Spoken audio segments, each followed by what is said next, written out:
muze mwenyine twihererane munsanga ahantu hatari abantu dore imiruhi. Mu bijyanye no kwizera hari igihe umuntu ajya yibaza, ese mu by'ukuri umuntu mu kwizera no mu gusenga kugira umuntu ashaka icyifuzo asengera, hari ibyifuzo bihari byo gusengerwa?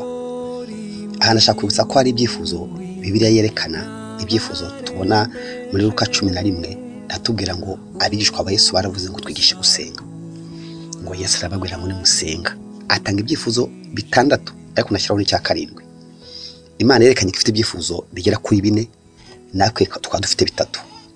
Icya mbere, icyifuzo cy'Imana ukwiye kujya wibuka, ndashaka kukumenyesha ko gusenga ari ngombwa. Niba uri umunyakwizera, gusenga ntaho bihungira, kandi nta byifuzo ufite byo gusengera wowe ubwawe, umuryango wawe, wasengera abaturanyi bawe, wasengera igihugu cyawe, wasenga n'ibyifuzo Imana yashyize ku rutonde.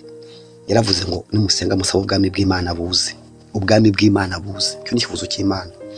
Musabe ubushake bw'Imana, iby'Imana ishaka nabyo bibeho. Icyifuzo cya kabiri. Icya gatatu iravuga ngo izina ryayo ryubahwe. Ni ibyifuzo 3 by'Imana. Icya kane Imana yavuze ngo musabe nyir'ibisarurwa yohereza abasaruzi, ku musaruzi abasaruzi ari bakeya, ibisarurwa akaba ari byinshi. Ibyifuzo 4 by'Imana. Ubwami bw'Imana nibuze, iby'Imana ishaka aba ari byo bibi nahangaha ku isi. Iby'Imana ishaka bibe mu isi uko biba mu ijuru.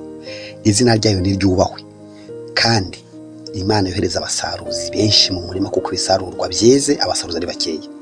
Irongera iratubwira ati kandi namwe muzasenge mwimenya, musabe Imana ibaha umutsima buri munsi, ibabarire ibicumuro byanyu, kandi barinde kugwa mu mushya. Ibyo ni ibyifuzo duhora dufite Imana duhaye.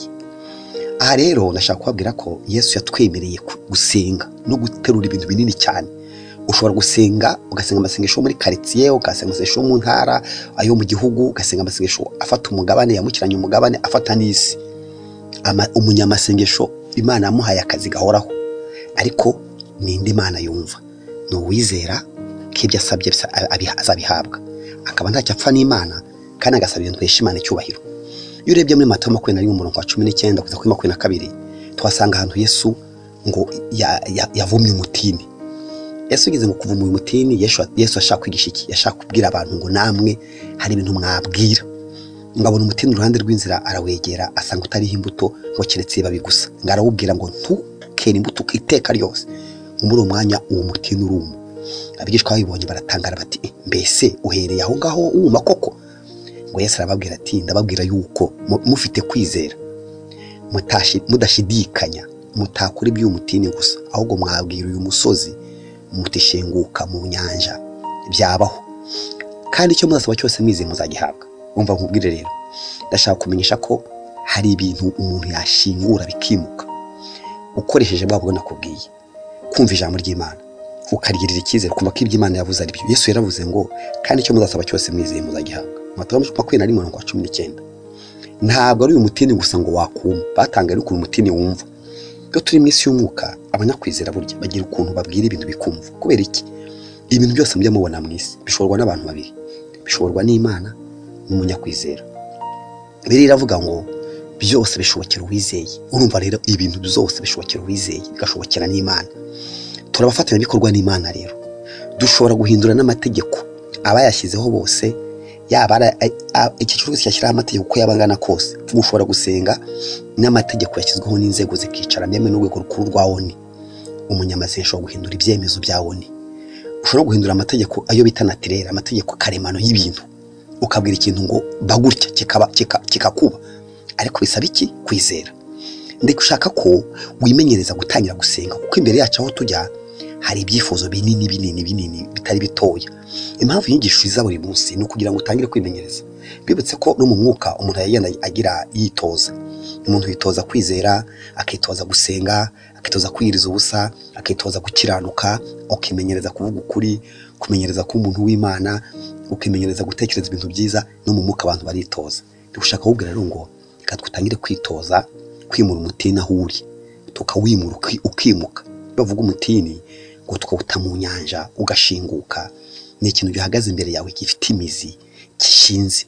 Ariko nagira ngo mbwire ngo iyi nyigisho ikintu igamije ni ukukumenyereza gutangira kugira imbaraga zo mu mwuka zo kuguterura ibintu binini ukabisengera kandi bikemera. Ni Yesu abitubwiye, ntabwo dushikanye ijambo ry'Imana. Reka mu kanya dukomeze ariko wizere.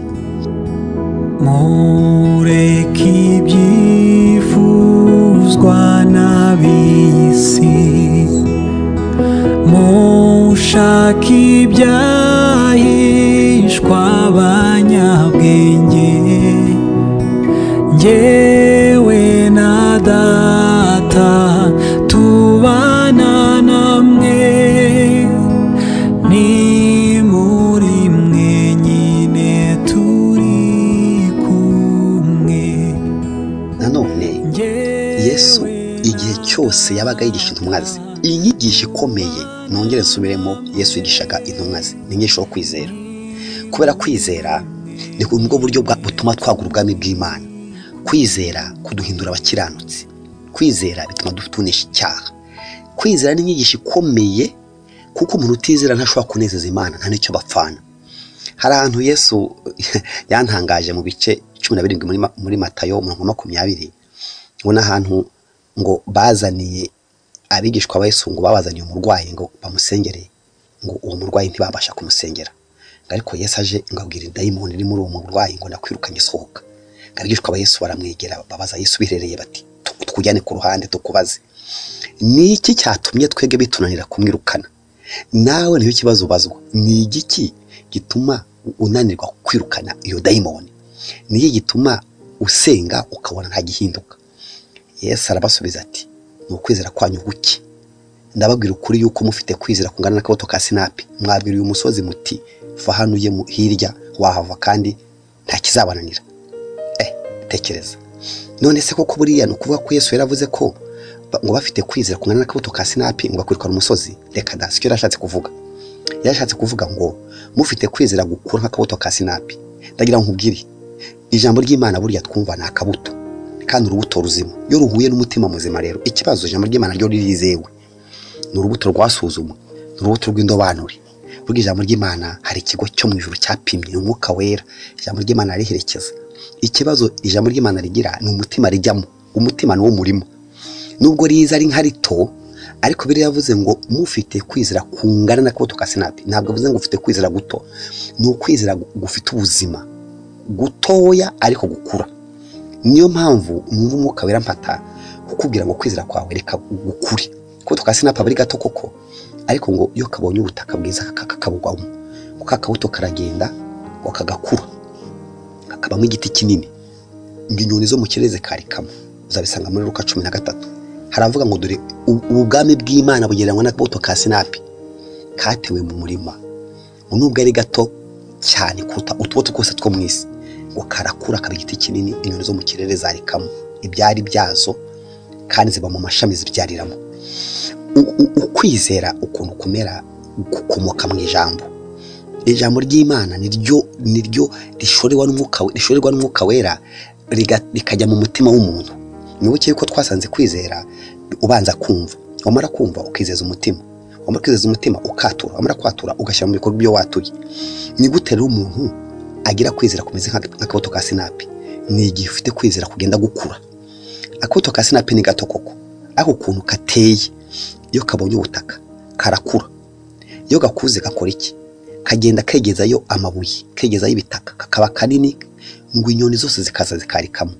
Wari uzi ko umunyakwizera atunga abandi bantu? Ziriya nyoni bavuga ni wa mugani Yesu yavuze ngo murebere ku nyoni, ntizibiba ntizisarura, ariko so mu ijuru arazitunga. Bishatse kuvuga ngo iyo ari umunyakwizera utunga abandi. Niyo mpamvu Aburahamu abisekuruza babizera, twese ukadutungwa n'icyo Aburahamu yavuze. N'ubyo rwa Aburahamu yagize kwizera kurakura ku giti kinini, abantu bose bitirirwa izina rya Aburahamu. Biriya bamubwiye ngo ni wizera, ngo amoko yose azahererwa umugisha muri wowe. No mu muryango burya umuntu ufite kwizera ni utunga abandi. Niyo mvuga kwizera mu kigo dufite kwizera ku buryo nkabungahe no kwizera rusange. Burya umuntu wiyemeje agakora ikintu agakomera akagira ku bintu bifatika, abantu bose babaho kubera we. Ndetse gutangaze nuramuka ugize kwizera ukabyemera, ukwizera kwawe kugakura, ukaguhera mu mutima, kugafata, ukatura, ugakora, hari abantu bazabaho kubera wowe. N'uyu munsi rero wowe wumva ijambo ry'Imana rwose, ndagira nkubwire, reka gira abantu babaho kubera wowe, ugira abantu ukomeza, ugira abantu mbese babeho kubera kuko nawe uriho, kandi nawe si wowe ubaho, ni ukwizera kwawe. Mukanya tugiye gusenga Imana, ariko nashaka ngo ugire kwizera gufite ubuzima, kwizera kuba ku ntambwe kujya ku yindi. Ntago ari ukwizera guto, ni ukwizera gukura, kwizera gukura ugakava ku rwego rwa mbere ukajya ku rwa kabiri, ukagenda wumva nawe hari aho wateye intambwe, ukanesha icyaha, ukanesha amaganya. Hanyuma tugiye kurebera mu kanya ukuntu umuntu ikikubwira ko Imana yagusubije ni giki, ni iki kubwira ko isengesho Imana yaryumvise, kugira ngo urusheho kwizera kandi ukomere. Tugiye kurebera mu kanya tunasenga n'Imana, ariko nagira ngo usengere kwizera kwawe gukure, kugende kwegezaho ibibazo ukuri kandi utunga abandi. Murage mumbwira ibyo mwibwira, ibyo muvuga n'ibyo mukora, mu miruho yanyu munaniwe.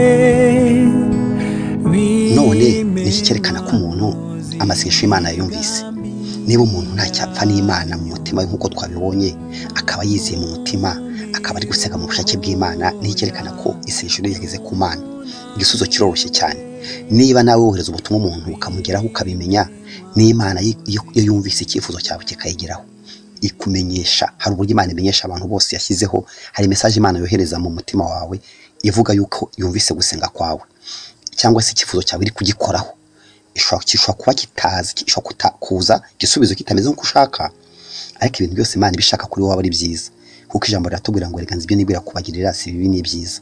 Mu yandi magambo, ushobora kwaka ikintu ntunagihabwe, ariko ntibivuze ko Imana ikuburira igisubizo kigisimbura. Ishobora no kuza gusubiza mu gihe kiri imbere, nubwo ubona byihutiwe ukabishyira mu gihe cyayo bitewe n'inyungu igufiteho, ariko ntabwo wasenga Imana n'umutima wizeye ngo ubure igisubizo. Ese ni ngombwa umuhanuzi? Ni ngombwa ko bakubwira ngo Imana ngo itumye umuhanuzi? Hari igihe Imana ituma umuntu w'umuhanuzi akaza kuvuga ko ibyo wasengeye byumviswe, ariko hari n'ubutumwa rusange Imana yiha abantu bose. Ushaka kumenya ibyo nkuru neza, uburyo Imana isubiza, uzabisome mu gitabo cya mbere cya Samweli, aho usanga umugore witwa Hana ngo yahoraga asenga asuka amaganya imbere y'Imana. Ubitse gusenga ari ugusuka amaganya, no gucuranura, no gufata ibintu bya bikuzuye ukabishyira ahandi, no gukora transfer y'ibyifuzo cyangwa y'ibibazo ukabishyiraho bigomba kujya. Hana rero ngo asoga amaganya imbere y'Imana, kuko Eli yaramubwiye ati ko murabona uhora wivugisha, warasinze, uri umunyenzoga, umunzoga. Ngo ariko Hana aramusubiza ku 15 ngo ashwi databuja, ndi umugore ufite umutima ubabaye, umutima ubabaye, ntabwo nanyoye vino cyangwa igisindisha cyose, ahubwo nsutse imbere y'Uwiteka amaganya yo mu mutima. Tukikeye yuko umuja wawe ari umukobwa w'ikigoryi, kuko ibyo navuze kugeza ubu nabitewe n'imaganya n'agashinyaguro bikabije. Eli aramusubiza ati genda amahoro. Umva ko yamubwiye Imana ya Isiraheli iguha ibyo wayisabye, genda amahoro. Ngo Hana aramusubiza ati umuja wawe mboneye imbabazi imbere yawe. Nuko umugore aragenda, arafungura mu maso he, ntihongera kugaragaza umubabaro ukundi. Umvise ibanga, gusenga no gusukanura, no gusuka ibyari bikuzuye bikubabaje ukabisuka mu kindi kintu. Yesu yize ko yatanze itangaza akavuga ati ni ufite amaganya, ufite ibibazo ni munsange aho nenda baruhura. Hana rero yaramenye ibyo banga, amenya ko Imana iruhura. Ni ukuri ndi imbere y'Imana ishobora byose, Imana iraruhura. Imva ari kiza kubwira ko Imana yakumvise, no kuzumva hari amaganya n'ibibazo haje amahoro. Amahoro niyo ajya asimbura amaganya. Amahoro ni avance, ni ikimenyetso cy'uko Imana wise gusenga kwawe. Nemerera dusukanure ibyo bintu biri mu mutima bikubabaje, turi mu mwanya wo gusenga. Kandi nkwibutse ko twiyemeje muri iyi nyigisho kujya dukora umwitozo, ugafata icyifuzo usuzuguye, kuko nanze gufata icyifuzo kinini. Hera ku cyo usuzuguye, kuko n'Imana yigishaga gusenga. Imana yigishije ngo Mose ngo burya azajya kwa Farawo akajya ashyira inkoni hasi igahinduka inzoka, akakora mu gatuza, akabona ikitangaza kirabaye. Imana igitwigisha. Hera ku kantu usuzuguye. Niba ushaka kumenya kwizera kuko gukora, reba akarwara katewe mu rugo, fata ikiganza cyawe mu kwizera, urambike ikiganza kuri umuntu urwaye uri wawe, warebe ukiri. Nawe ujyana gerageza kwizera kwawe, rega nabyo birakura, niyo mu mwuka birakura. Paulo abwiye Timoteyo ngo Imana ikurimo ngo uyisese yake. teza imbere kwizera kwawe. Tangira utangire ku kantu gato ako ushobora, kuko n'umwana agiye kugenda ari ku kintu gito. Ndagira ngo ufashe rero ugira umwitozo. Ikikumenyesha yuko Imana ikumvise ni amahoro agiye kuza mu mutima wawe. Nyemerera dusukanure. Isukanuye ikintu ni kuvuga ko cyari kirasigara, hasigara nta kigihari. Imana y'ukuntu ibigenza rero, ahari amaganya harahita haza amahoro, kuko ngo batubwiye ngo hana aravuga ati umuja wawe mboneye imbabazi imbere yawe. Nuko umugore aragenda arafungura mu maso ye, ntihongera kugaragaza umubabaro ukundi, arafungura. Ni ukuvuga ngo nta mwana yarabonye, ariko yarabonye avance y'umwana, yarabonye amahoro agaragaza ngo umwana nawe yaje. Reka ngusengera Imana ugende nawe ufungure, kandi numva amahoro aje umenye ko Imana igusubije. Mwami ndagushimye ko gusenga tubyemerewe, kandi iyo twizeye bitubera ko twizeye. Twashaka rero kugenda dushyira mu bikorwa ibyo twizera. Dufite ibintu biri imbere yacu byinshi bitondetse, biri imbere yacu meze nk'imisozi. Imisozi dufite imbere yacu ntago ingana, hadusozi dutoya n'utunini, ariko dutangiye gufata mu kwizera aka gasozi gato nshoboye.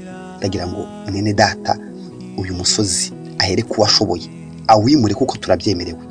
Nanjye Mwami ndamusengeye ngo yumva avance y'Imana, amahoro y'Imana aze mu mutima we, yumva amahoro araje asimbura amaganya n'agahinda n'umubabaro. Gushimiye ko kwizera kwe kumuhindukiye umugisha ukomeye, kandi akaba byumvise. Amen.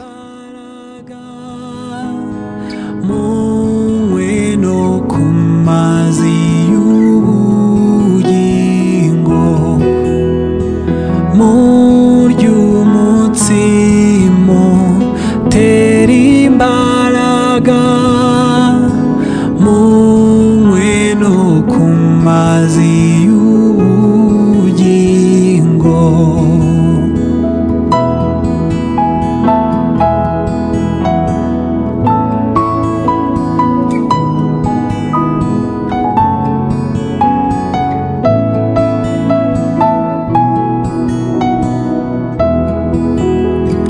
Nuko mukora imirimo yanyu, nzajya mbafasha mu mibabaro.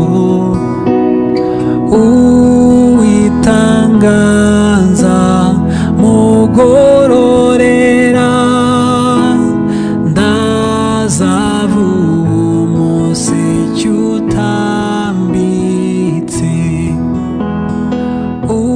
Uwitanga